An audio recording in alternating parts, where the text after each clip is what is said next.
Debout Congolais, unis par le sang, unis dans l'effort pour l'indépendance.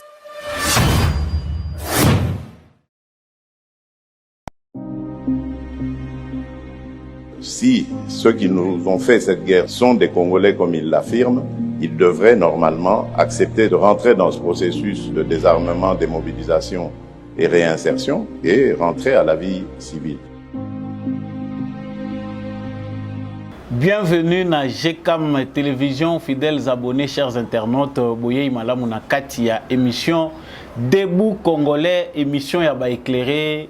Bipa Union Sobozwami à travers République démocratique du Congo, à travers Mokili Mobimba, Samba Olonga, Apesibino, Matondo Mingi pour la fidélité, et confiance renouvelée dans la chaîne Oyo, GCAM Télévision.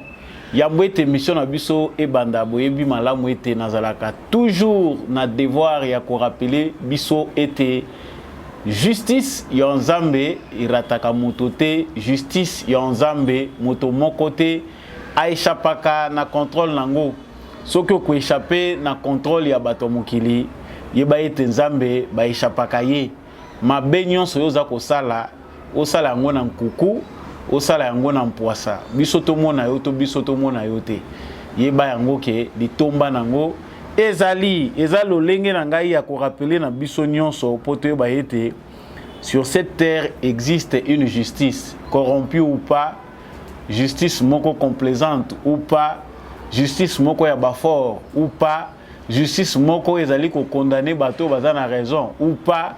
Sachez-le bien que ata ou bénéficier na inconscience topé dysfonctionnement ya justice ya mokili ya nzambe ekorataka yo ata mokolo moko te salaka malamu mokolo bateke ngai mobola makambo wana etali ngai te même mobola pe akosamba na mabe oyo azali kosala na eta na ye.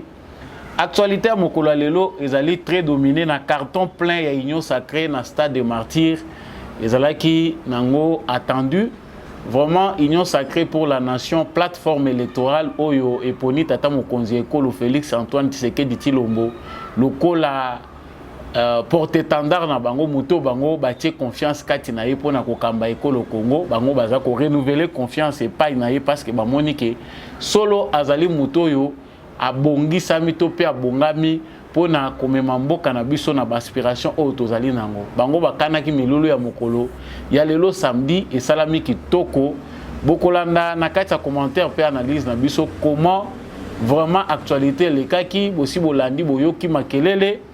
Il n'y a pas de débat concernant oyo etali plein topé batoyo bazalaki au rendez-vous pona makambo etali union sacrée. Discours nini ya ko retenir que gagne Félix Tshisekedi à travers cette manifestation?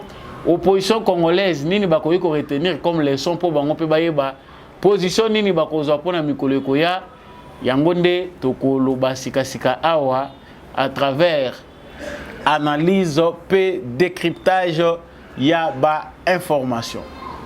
Actualité ya mibale na kolobela lisusu na kati ya émission na biso mokolo lelo ezali ko compléter makambo tolobela ki lobi bomoni ke tolobela ki likambo ya démission ya général kenyan oyo azalaki ko chapeauter auto azalaki na commandement ya force régionale ya EAC Jeff Nyanga ye a démissionnaki mais kaka tango ye a annoncé démission na ye. Après, na ebité soke kokaki Air Mobimba, président kenyan a remplacé général kenyan Mususu Alfaxar Muturi Kyugu. Ye mutazali ko remplacer Jeff Nyaga na poste wana ya commandement ya force régionale Oyo ezali na kati ya République démocratique du Congo. En tout cas, vous monayez que l'obi to lobela ki likambo Oyo. Est-ce que ezalaki ou fi soulagement ou bien c'était une façon de rebondir encore. Kenya azali ko contrecarrer diplomatie à Kinshasa pour à continuer toujours manœuvre naie ou qu'est-ce qui se passe? Est-ce que Kinshasa cette fois-ci a kozala na confiance ya général oyo ba nommé lisusu ya sika oyo azali lisusu Kenya ou bien makambo mususu ezali nase nous allons parler vraiment de cette actualité qui complète ce que nous avons parlé hier autour, il y a des missions, il y a Général Kenya Oyazali accusé de collaboration avec les M23. Actualité mukola lelo toyebi ke za weekend na boyi mitu na biso ezala surchargé biso nyonso tolukaka topema toko suka obena ba titre wana mibale yango nde mutu ekosala objet ya analyse na biso sikasikawa nakanisi yo pe ozali moto asika o rejoindre biso na plateforme ya ba éclairer na bengaka Debout Congolais. Ceux qui ont à Liboso, abonnez-vous à cette chaîne pour ne jamais manquer notre actualité là. Pendant que vous vous abonnez, automatiquement au commis membre, il y a Debout Congolais. Laisse-nous un commentaire depuis quelle ville de la République démocratique du Congo, depuis quelle province, territoire, village vous nous suivez et à travers le monde, bien sûr, depuis quel pays, quelle ville du monde vous suivez Debout Congolais. Naebi ke nazo sala voyage mokili mobimba pour partager na bino opinion ou tout ça la bino à travers analyse et décryptage. Il y a information. Laissez vos commentaires, laissez vos suggestions, vos questions. Nous sommes les agamutu ya mingi pour samba olonga aeba pe ko réfléchir na bino elongo pour être éclairage et za la pona biso nyonso. Et puis n'oubliez pas de partager notre émission. Ça là vraiment partage ça vraiment na mutu ya mingi ko partager ko bakisa force na Debout Congolais pour être abonné bakisa maibele. Et là je vous rappelle que vous êtes déjà 30 000 à nous suivre. Merci pour votre fidélité. Ndenge vous allez continuer à s'abonner na GCAM Télévision. Sortie officielle, il y a Union Sacrée pour la nation. Union Sacrée, Kanaki kosa la sortie na bango officielle. Mukolo ya lelo, tout le monde penda makele les alaki mingi tendenge penda différence na période ya Joseph Kabila. Ceux qui milulu ya bweli kosa le manastade. Préparation et ça les maka 1 mois avant, 2 semaines avant. Fédération à fédération, ndenge nini toko sala, mais Union Sacrée pour la nation. Mililo bango bas kanaki kosala vraiment et salami kitoko na koko suki sango na malobate ya mbongana kota na analyse na tout klabino bozo pe ba séquence ko landaki te ya maileka ki na stade des martyrs de Pentecôte simande tozongi pona kopesa analyse pe décryptage.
Showtime!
Voilà.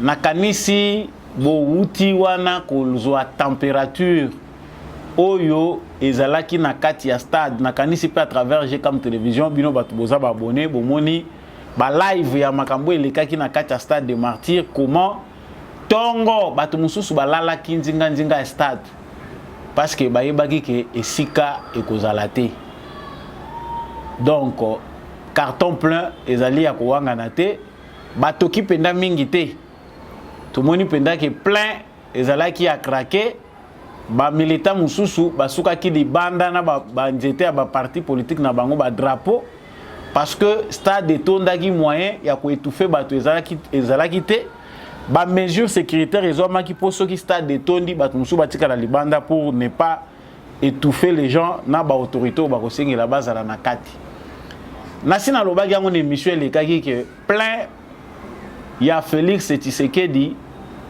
ezali nango likambo ya kotoka nango te Félix Tshisekedi esi emonani même soko zokotala na ndenge kati même soko zotala na ndenge ya libanda esi emonani polele ke Félix Tshisekedi akoti penda solo na mitema ya ba Congolais c'est vrai nzali c'est vrai biloko ezali cher mais Congolais oyo azali conscient ya côté to wuti outre ba imperfection ya bomoto na mal ya homme congolais bomoto na biso batu ba congolais ndenge ezali ba handicap na biso toza nango maladie na biso ba pathologie na biso toza nango Félix Tshisekedi gagne les cœurs de plusieurs congolais même au bazali ko croire na yete baza ko poussa na ba mususu na ndenga soni ba mususu bazoya kutu ya kolobate kasi bandeko likambo ko kamwa sortie officielle ya Union Sacrée et bimisi bilongi mususu oyo bato bazokanisa ke bazaka na kabila bazaka na PPRD menjoka basi bakatsaki ngambo oyo bato bazomituna Marie-Ange Lukiana akatsaki na butu to akatsaki na moi donc nde bozomona yewana na banderole Marie-Ange Lukiana pe azala passe Marie-Ange Lukiana bien ba banderole chez Kitundu parti politique certainement au nom de l'unité nationale. On parle d'une union sacrée pour la nation. De par son appellation, l'union sacrée pour la nation a une vocation. C'est lui de créer l'unité pour servir la nation congolaise. Na éviter ceux qui acteurs politiques union sont congolais, bazali na même compréhension, il y a ba terme, topé appellation. Ya lisanga oyo bango bakei kokota eza lisanga ya bomoko pona kosalela ekolo tope kosunga peuple congolais kosalela ete ekolo na biso etombwama wana eza définition ya kombo bazwi po bamusu bakoti na bango kaka union sacrée pour la nation lisolo ya ba plein tolobaki ke UDPS yemoko le parti au pouvoir, parti à Félix Tshisekedi, parti Oyo, et nous Kwaminaye pour accéder au pouvoir. Bazali na capacité, il y a qu'à mobiliser autour de ce stade où on a plein, sans l'aide d'un parti politique, malette où qu'il soit, ou bien parti peut-être, ou bien un mouvement politico-religieux. L'UDPS, à lui seul comme parti politique, peut réunir les Congolais na Kinshasa pe stade de Martyrs etondi. Donc débat autour ya basali plein bato bazalaki boni bayelaki nzela nini, c'est un faux débat qui n'a pas le temps d'avoir lieu parce que tant toza kotala même tosali sondage tozo ba information comment ça s'est passé bato bazali kolobaki mabongisi wana esalami na mbongo ya l'état congolais bazali na mauvaise foi, bazali animé na sentiment ya ko diaboliser nango po baninga lokola bazali ko sangana kuna lokola bazali na même vision na bisote photo diaboliser bango mais kotala ndenge milulu ane salami vérité sengeli toyeba yango ba parti malette pe za na kati oyo fonctionnement na bango eza basé sur mike oyo ba ministre na bango ba ko cotiser po ba ko mobiliser bato. Mais quand on regarde la grandeur de ces stades-là, on regarde la dimension de mobilisation, on sent que la force de base, où il s'agit que la population, andi makotondi sa stade wana de martyr, ezali confiance oyo ba Congolais bazana ngona Félix Tshisekedi, confiance oyo ba Congolais bazako continuer ko accorder na parti UDPS comme syndicat ya peuple congolais ou ta kalezalaka bongo. Ce qui peut-être yo za na parti muso monique est exagéré, à vous de le prouver, mais biso te bi que les seuls partis politiques capables de manière spontanée à créer une mobilisation. Na mukolo moko kaka ba bengani na téléphone. Umoni ba créer masse pe batondi, c'est l'UDPS. Muke bande kona biso Palu avant papa kizenga kufa ndenge e commence ki 4. Bazalaki pe na capacité wana komona ba mama wana mingi pe kuna ba parti wana ezaka bata 3e âge. Ba jeune belé ba komi pe ko bakisama nde bazo bakisama mikolo yo. Mais mingi la majorité na Palu et là ils ont assuré vraiment Palu mingi te c'est que mingi na Palu bata 3e âge nde baleki mingi. Mais cette partie là aussi a une capacité mobilisatrice. Il y a que ceux qui balobi que milulu moko eza quelque part bato Palu ata makolo.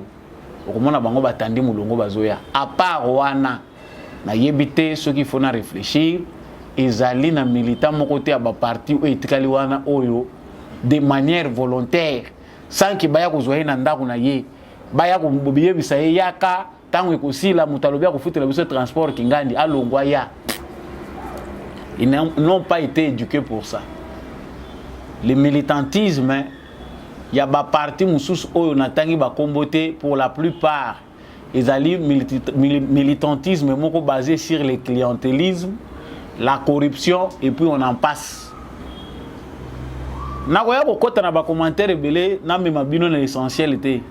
L'essentiel, c'est de savoir la manifestation, il y a l'élo, il y a l'union sacrée. Objectif nango ezalaki nini? Félix Tshisekedi azako bénéficier na nini?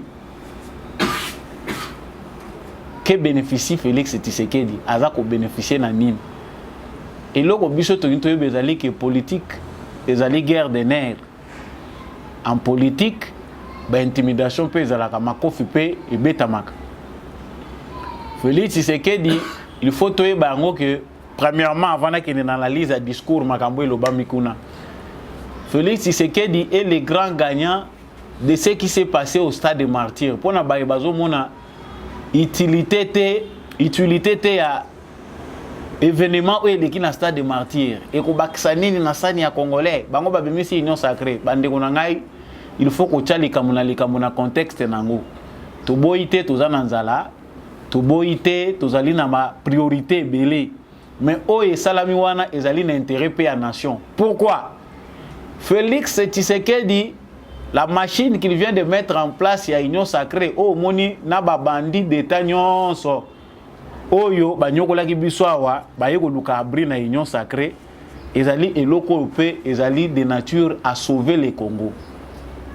Les grands gagnants sur le plan politique, c'est Félix Tshisekedi parce qu'il a réussi à premièrement, à travers l'organisation de l'Union sacrée, qu'on détruire politique Yamabe, Yakabila, où Yazali ko incarné Afdel, où Yazali vente, la République démocratique du Congo. Cette machine de la Kabylie a détruit foncièrement le Congo et le peuple congolais. Pour détruire Batu Oyo, va comprendre qu'ils ne peuvent plus continuer à agir contre les intérêts de la République. Il faut aussi avoir un poids politique. Et Félix Tshisekedi nous a montré de quoi il est capable. Ce que moni lelo batu ba komi ko katisa butu batiki Kabila oyo apesi bango vie. Bazana banda kwa minene, bana bango bazotanga na ba université ya minene na poto, ba famille na bango bavanda na bango na ba poto, batonga ba immeuble, batonga ba nini. Mais butu ba mususu balaki atako lakate que je prends congé de mon parti politique, je quitte Kabila. Ba mususu to komi oyo kaka ki a créé parti politique na ye, ils sont membres de l'Union sacrée. Et pour ça to senga ke bataka tableau na stade de martyrs, ceux qui parti à sika et adhéré na l'Union sacrée, to e baka parti ngo komo na ngonini ya nani. Po batu musu bazo kotaka butu awa, tozo ye bakate. Tu as consulté que livre lembe pas dans l'union sacrée. Bien Jeannette Kabila. Parce que dans l'iro tozo kende tozo yebate qui reste avec Kabila, qui n'est plus avec Kabila. Parce qu'on sent que chaque jour qui passe, il y a des figures qui pas nous impressionnent, mais des figures qui nous étonnent. Ou surtout qui, il n'y a pas côté. Les lochaux qui tournent. Nani tourne à Kassende. Avant Balouba, on ne peut plus nous intimider.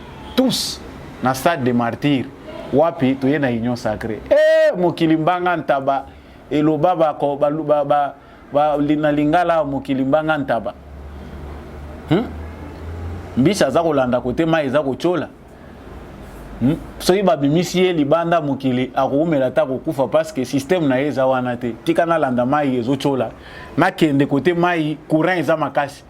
Po kote mbisa lingaka penda a vivre mingi ya mwana courant mai wana nde kote mbisa landa. Kote vie eza ngwana.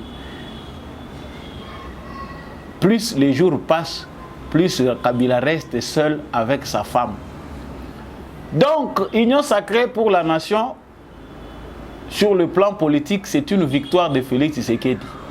Bon, on attend, on a différents intervenants, on a sélectionné. Vous allez comprendre que Félix Tshisekedi a vraiment pesé de tout son poids pour obtenir une unité des Congolais autour de son action. Nazo lobelo kwana naza ko répéter on a ba émission nyonso. Total abilongi abatute mitema na bango na ba action na bangote. Mais ce qui est fait dans l'intérêt de sauver le Congo. Soki totiki miyibi na biso, ba bandi na biso, ba kuluna na biso en cravate. Ba kende po ba utiliser bango na bapaya, ça sera contre nous que le match va se jouer. Ba ko utiliser bango ndenge la muka ezaki créé ao parce que chaque jour qui passe ici, ba prédateur ya Congo bazali ko recruter ba acteur politique ya sika oyo ba ko se servir na bango pour na ko diviser Congo. Félix Tshisekedi, bien qu'il est populaire, bien qu'il y ait un parti politique dont la popularité est incontestable, ne peut pas œuvrer seul sans réunir d'autres Congolais autour de lui. Bato wata kotuna zui ba miyibi wana pona nini yepe lisusu asangisi boye botika bango ngala za koloba kaka wa na bandeko balandaka ngai yebisa voisin union sacrée ezali pona ko sauver nation. Nous sommes tous au bon côté de l'histoire, mais être au bon côté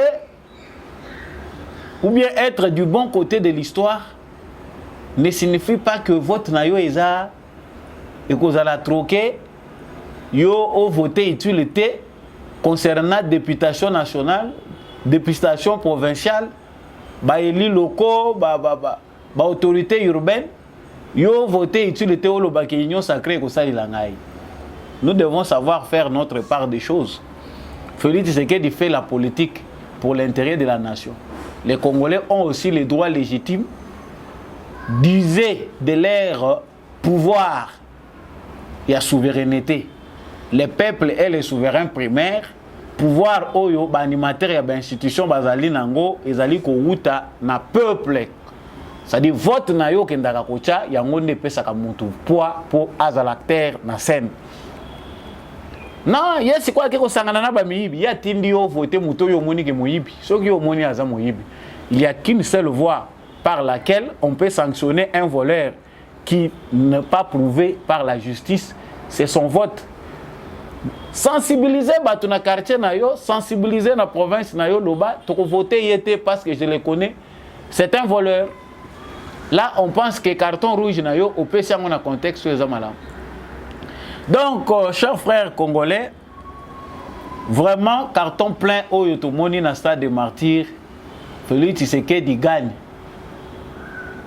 Mais tant tozo kende na makambo ekei na stade kuna toza ko mituna nini yango eleki na stade nini balobi parce que toza na campagne électorale était ce qui se passe là ezali nanu pona ko luka ko baliser chemin batu bayeba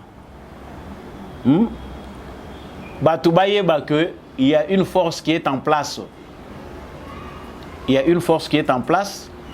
Et puis, déjà, PSU a devoir mener dans l'opposition pour prouver capacité dans la mobilisatrice. Parce que quand on a déjà opposition, utiliser l'État, 15 millions et demi, ils ont donné beaucoup d'argent aux partis politiques, 15 millions aux autres au moins qui a dépensé aux autres. Ça montre déjà que l'opposition a très peur. Franchement, nous ne pouvons pas obtenir l'adhésion du peuple congolais dans ce que nous faisons. Tikato bandaka kosala musala ya kodiaboliser bato yo bazana pouvoir. Donc, union sacrée pour la nation. Sama Lukonda lobina ba propos na ye, comme je ne peux pas vous envoyer sa vidéo, Sama Lukonda appelle les Congolais à soutenir les institutions du pays afin de mettre fin à l'insécurité à l'est de la République démocratique du Congo. Et là, l'objectif était de montrer aux Congolais que l'unité autour de la candidature du président Félix Tshisekedi, dire au monde que le président de la République qui a le soutien de la population est prêt pour les élections. Donc, wana ezali makambato union sacrée bazali Gobanza. Pour Jean-Pierre Bemba, dans le discours naie avant de la vidéo naie, soyons unis. Notre unité enverra les messages loin pour dire que le Congo est un et que personne ne pourra les diviser. L'unité, la souveraineté et l'intégrité territoriale du Congo sont non négociables. Si nous ne sommes pas unis, l'ennemi va facilement nous infiltrer, même l'opposition. Soyons unis en ce moment. Ça, c'est Jean-Pierre Bemba. Je vous laisse les suivre de vive voix à travers cette vidéo et puis on revient.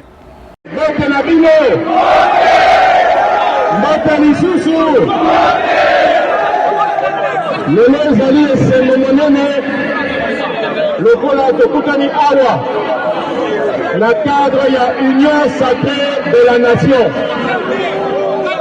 La Banza, président Bosso, premier ministre, président Kabouya, président Yassena Bahati, Ayebi Binotina, il y a union sacrée. Union sacrée et Salami, on a parti Nyos et à Congo. Oyo toza la vision moko ya développement à la Congo. Toza la isika moko. Toza la uni. Mboka na biso. Eza na kati na kote monene koko mboka na biso. Tosanga na biso. Unité na biso. Ekotinda message mosika. Que le bateau Congo kotika la moko et mutu moko te a diviser Congo de la Ninaï.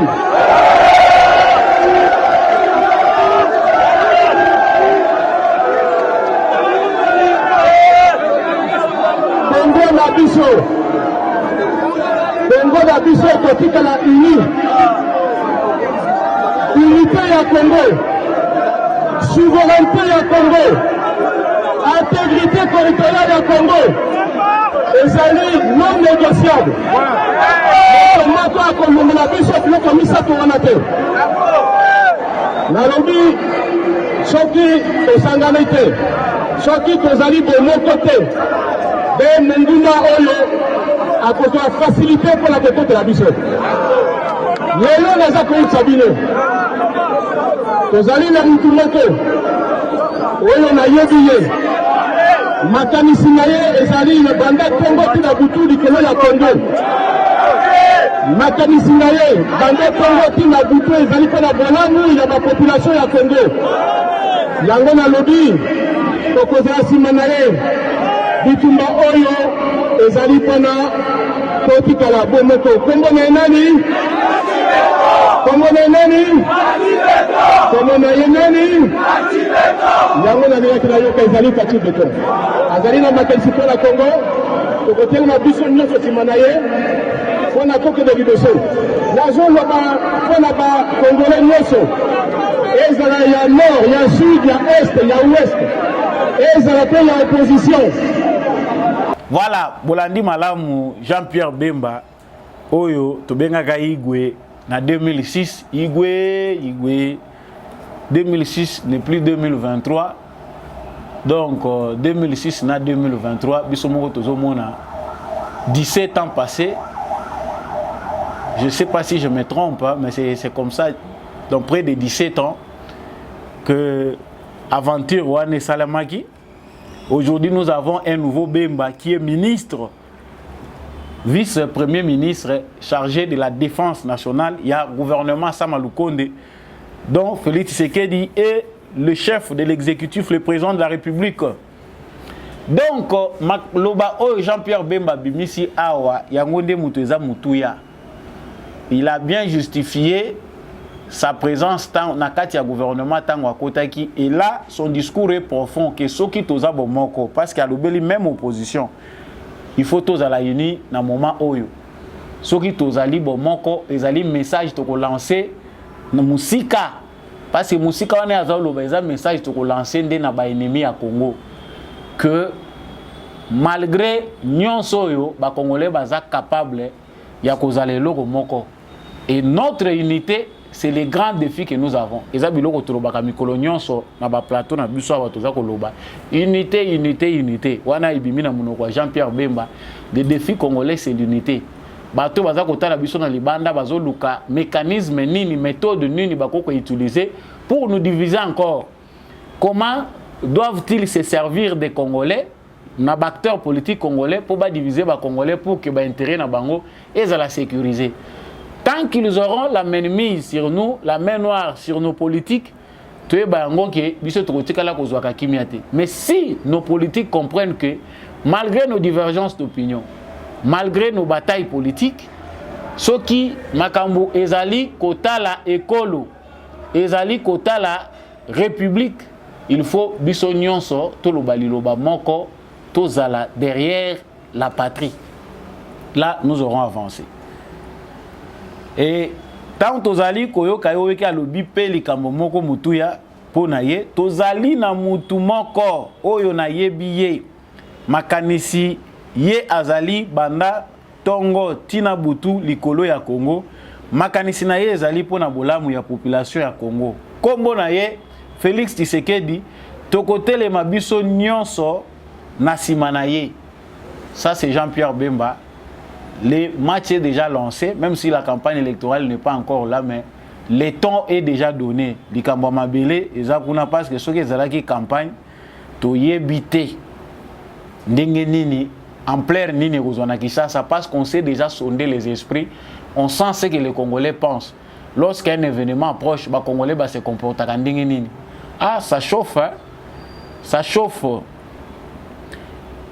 Donc, Jean-Pierre Bemba azalaki mon côté, alobi pe bien malamou, j'ai beaucoup de choses à dire, mais attendons les élections arrivent. Je vais dire des choses pendant la période électorale. Voilà les promesses à Jean-Pierre Bemba. Là, je vous laisse aussi suivre ministre Nabiso économie oyo batante ezali mingi bazali kozela population aza kozela bamona biloko ekiti bamona makambo ebele. Ezali Bongo Vital Kamerhe, suivez-les et puis nous revenons. Naibia solo que Bela Reza Komata. Naibia bien. Il faut que tu puisses aller aider. Mais si quoi est-ce qu'on a loba, na répondre bien si quoi. Boyo kaneto kosala. Boyebi ke mboka la biso ezala bitumba ebele. Bitumba ya liboso oyo Congolais nyonso abosani te ezali ndenge Rwanda ekotelaki biso pe ba Congolais nyonso lokola moto moko balobi ata 1 cm carré te ya mboka okende lokuta yango wana no nalingi tobetela ba Congolais nyonso baboko pe ba population ya Kivu oyo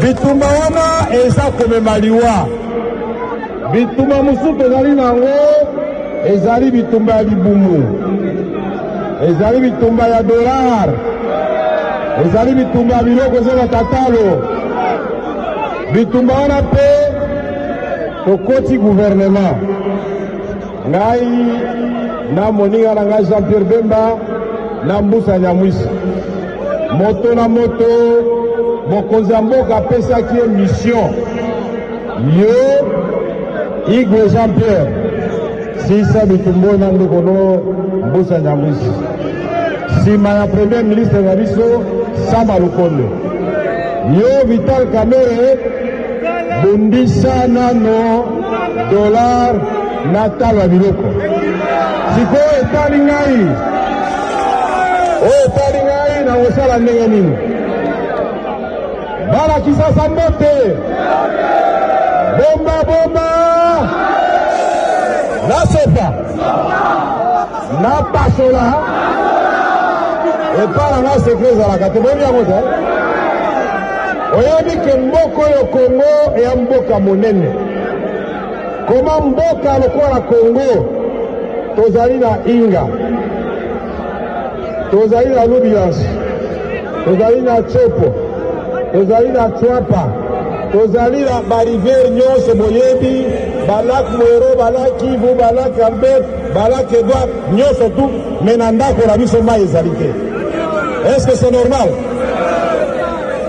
tozali na babele lisango ekwei eboti mbala moko boye te yango président Félix Tshisekedi Tshilombo abi veka salatu yo na moninga na yo ya agriculture José Panda. Voilà, Bolandi, Malamu Vital Kamerhe, commentaire mingi ya kosa les alités, mutuna mutazwaki maloba na tournaye, bazaki ebele, bazwaki maloba, Augustin Kabouya a parlé, tous parlent de l'unité, tous parlent d'être derrière les institutions, kozana masimatata mokonzi ya ekolo, ezali motuya mingi, biso nyonso ba congolais, tozala vraiment na simatata mokonzi ya ekolo, Félix Tshisekedi, le message est bien lancé.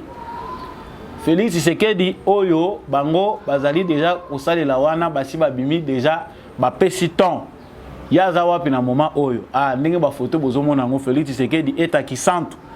Il est l'abbé Joseph Ntemo Nsi, enseignant de notoriété qu'il a reçu comme élève au collège Notre-Dame de Mbanza à Boma. Mbanza Boma en 1977 et 1983.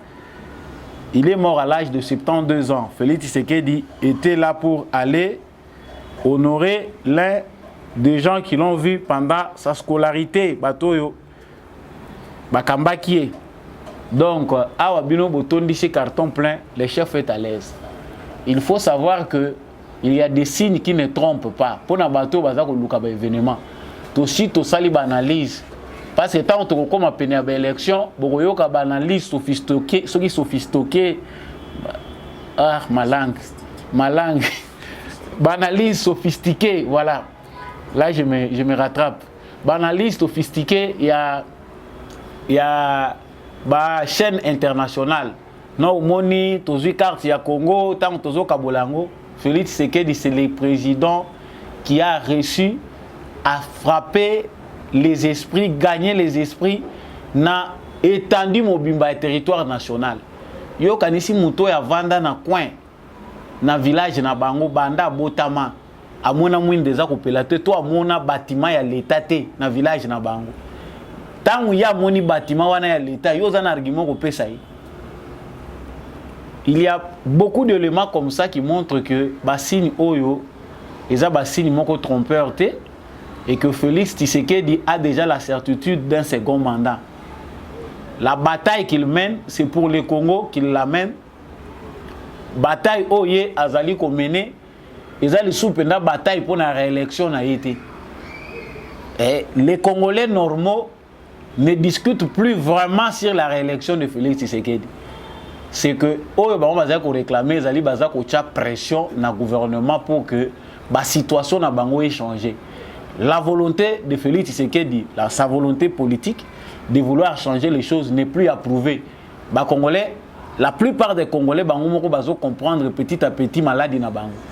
Un Congolais sérieux connaît déjà maladie na biso ba Congolais zani. Pourquoi nous souffrons? Notre part de responsabilité est connue. Biso mutoza koyeba. Donc pour terminer na makambo Italie union sacrée toyebake opposition bazui devoir ya makasi devoir ezali penda makasi concernant Félix Tshisekedi parce que lui au moins il peut souffler plus de 500 partis politiques pouvoir eza na force d'attraction hein? Magnétisme talande bazo benda na ondire batie sikoyo ema eza ko benda ba mabende nyonso eza ko tuta na wana sikoyo toza ko tala mbongo ya turoyo eza lisusu ya Mo Ibrahim parce que kuna pe Moïse Katumbi pendant ce temps azali ko participer na conférence sur makamba gouvernance responsable bonne gouvernance na Mo Ibrahim bisika wapi azali ko partager ba idée na bango sur ndenge nini ba koki ko changer ko appuyer ba processus démocratique. Mo Ibrahim c'était un mafieux, il y a ko participer ko soutenir le processus démocratique, à soutenir la ndenge. Il n'y a pas d'opposition à la République démocratique du Congo. Je répète mes mots, chers frères congolais, ne vous trompez pas. S'il y a un point, Ezako Sala qui ose d'accord, Tena Félix, c'est que vous n'avez pas tort. Mais certainement au Congo, généralement, il n'y a pas d'opposition. Ce que nous appelons opposition, c'est des instruments, c'est l'instrument utilisé par des gens de mauvaise foi pour nous diviser, pour nous endormir davantage. Les Congolais qui comprennent, pression, gouvernance et la malonga, transparence et la gestion, il y a choses publiques. Voilà ce qu'on attend de Tshisekedi. Adversaire valable jusque-là, mais makele lende tozako yoka ebele. Pendant que bazako loba makambo ba élection awa, Martin Fayulu azana na confiance te, bango pe basi basali déclaration na bango, bango bloc na bango ya opposition. Moïse Katumbi, Delis Sanga, Martin Fayulu, Matata Ponyo, tous bazali batu a problème. Désavoué.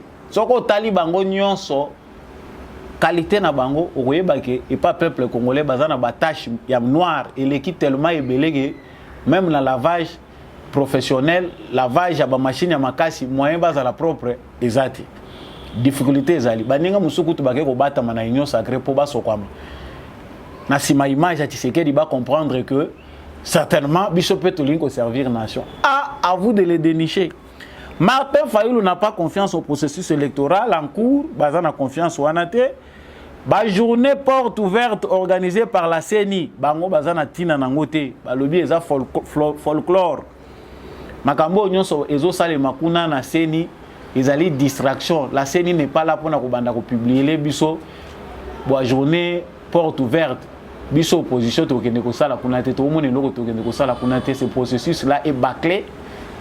Ils attendent la crédibilité de mon côté. Yo ozo langage à antiquité, ozo nango na temps moderne. Ozo langage à moyen âge, ozo nango na temps moderne. Le train est déjà en marche.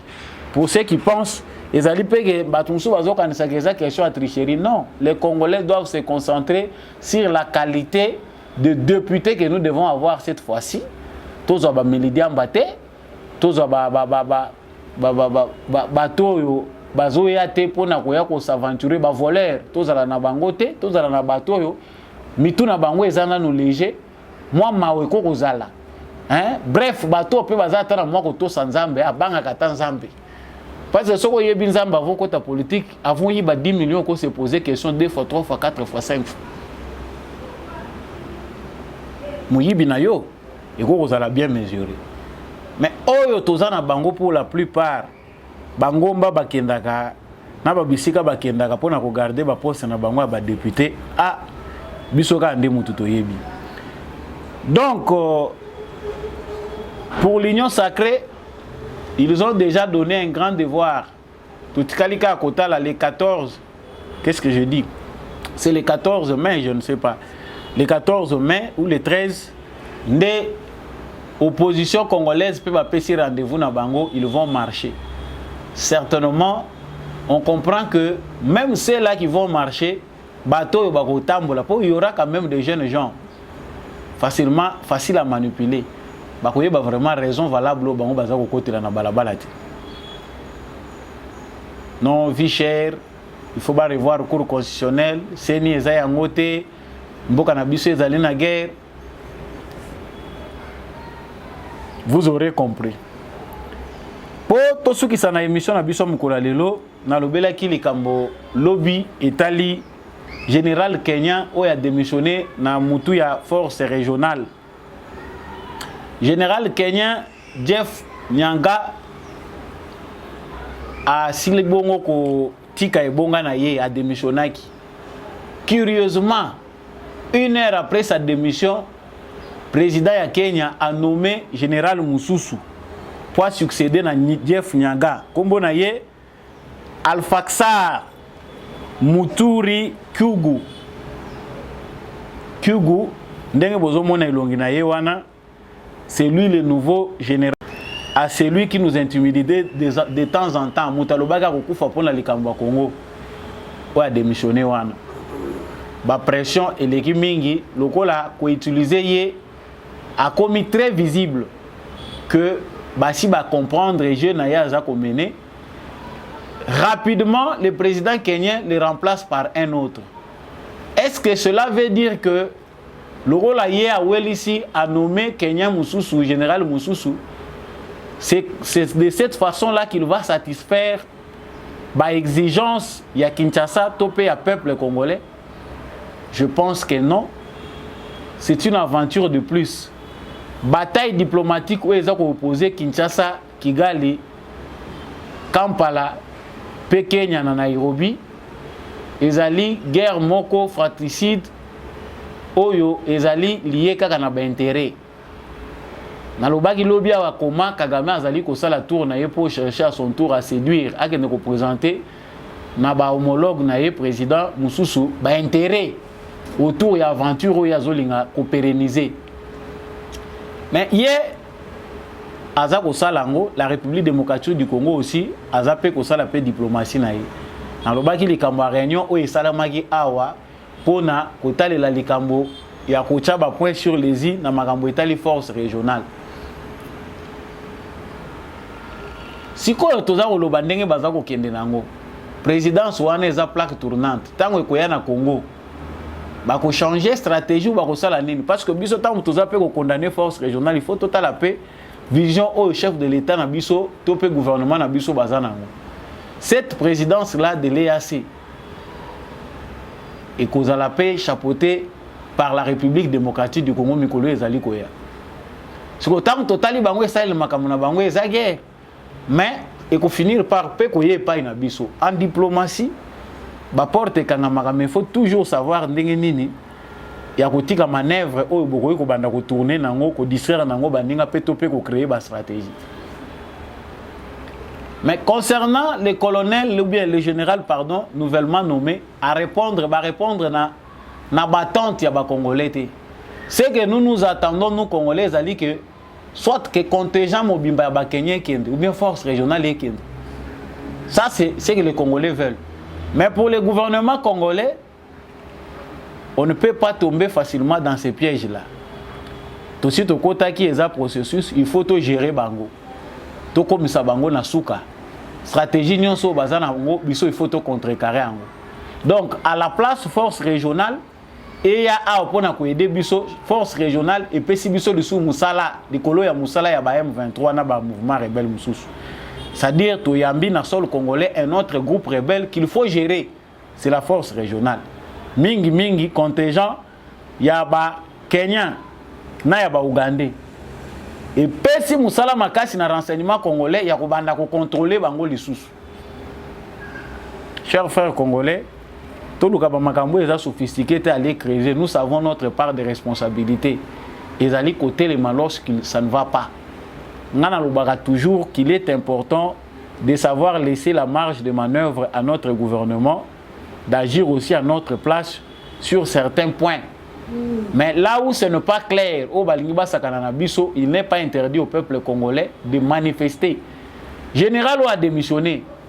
Je vous laisse suivre un élément. Félix Tshisekedi lui avait averti dans Ouganda. Awa ozali koya. Luka ozala na kimia. Koya te pona kolukela biso makambo. Oye te pona kotia biso problème na peuple congolais. Il faut communiquer na peuple. Oye te pona ko soutenir ba M23. Balobaki ngona misu ya président kenyan. Diplomatie Félix Tshisekedi bato bazomona ngo lokola diplomatie moko ya faiblesse, mais ezali ko exposer mutu nyonso devant opinion internationale na nationale. Oyo bango balingaka ko préférer ko kende ko marmonner en secret dans les couloirs, Tshisekedi le dit tout haut. Voilà l'avantage. Pourtant bo bebisi mokili mobimbe moni ke tala ndenge tolobaki, tala ndenge basali. Le Kenya aux yeux des Congolais est la nation traître qui vient sur notre sol pour encourager les mouvements rebelles. Et tikali bongo toza ko komango na histoire na biso. En tant que pays frère, pays ami, Kenya na présidence ya William Ruto, musala na bango ezalinde ya koya ko œuvrer pour pérenniser ba mouvement rebelle pour na ko encourager Kagame na ba ambition barbare azanango. Nous l'avons dit, vous avez compris, chers frères, moto ya yesika akomemana ye loko ya sikate. Azaka kana président na philosophie ya président kenyan ou azali biseka sekana Kagame. Et leur plan est déjà connu. Pendant que Kagame est en train de faire des tours, ba américain ozomono yo ba komisaka mutoti na suka. Bien que en désordre, baza ko préparer Kagame azomona teke aux États-Unis, sa page est déjà tournée d'une certaine manière. Oh bozomona wana o yabi misaki na prison. Ye wana bakomi déjà ko yambaye, baza ko préparer ye na ba chambre na yo kota bimao. Soko moni bandi ko tina ye partout ndenge bozomona ye wana cet opposant ici bazali déjà ko fabriquer ye avec d'autres Rwandais. Les États-Unis d'Amérique préparent déjà l'après Kagame. Même lui-même Kagame sait que ya za ko bundande course n'attend pour gagner du temps et que son avenir est déjà sombre. Voilà, je souhaite m'arrêter là parce que toza lelo mokola week-end, na souhaité bino bon week-end bisika nyonso bozwami à travers mokili mobimba liboso na bino ezalaki ngai molobeli na bino la voix des opprimés en quelque sorte Samba Olonga kasi conseil na kopesa na bayi parti politique ba chambre froide ba alimentation commerce nyonso Nicolas Kazadi asili ko yebisa biso ke mbongo ebele ezali ko kota na libenga l'État pour na makambo etali ba finance publique ba impôt na ba taxe ezali ko uta na ba expatrié. L'essentiel des affaires sont entre les mains des étrangers. Na ba mine, la plupart des investissements sont entre les mains des étrangers. Même Babar, o ezaka na Kinshasa Kongola lingi ambiance, ezana maboko ya ba étranger. Nyonso ezali lokola activité économique rentable ezana maboko ya ba paya. Biso batikeli biso ba parti politique na ba église. Awa eza esengo parce que union sacrée ezali pona nation. Mais bino bozana iloko musubo ko créer te boko bando créer biso ka ba parti politique, ba conseiller président, ba parti politique, ba ministre, ba parti politique, ba député nyonso ba parti politique na provincial na national. Pour ne citer que ceux-là, na ba déjà ba entreprise bazali ko luka ko créer ba parti politique. Ata bino moko. Sikoyo biso nyonso na ba famille na biso peto créer ba parti politique pour mboke bonga. Entre-temps, l'économie du pays est entre les mains des expatriés. Nous, notre richesse, c'est les partis politiques et les églises. Réfléchissons un peu, pour comprendre à la place toi qui l'a Tshisekedi. Si le Congo demeure pauvre, pendant que Nzamba pesi biso nyonso toza ko continuer ko zala babola bozoba ezali ya biso. Na sepeli ko suka wana, merci mingi na yo muto zali ko landa ngai pe oza révolté. P aux appels sous éclairés. Merci mingi nande kombi à chako azaki na sima caméra o pete émission oyo ekomela bino. Merci na apôtre Gérard Kabea. Bon week-end na maman Thérèse P. Merci. Bon week-end na papa Jean-Louis Timbalanga. Merci mingi na maman Bilonda, papa Boniface Mpunga, papa Kennedy Mukendi. Merci mingi na bino nyonso maman Lisette Mumbendu. Na bato nyonso bozali ko soutenir Debout Congolais de près ou de loin na yebisaki bino rendez-vous eza na sommet Debout Congolais ti ekokoma vraiment na sommet na bino na kanisi que mission ezali accompli biso nyonso tokomi ba éclairer. Partagez cette émission, soutenez l'émission Debout Congolais. Je vous dis au revoir, bon week-end encore une fois de plus. Tout mon ami na prochaine émission.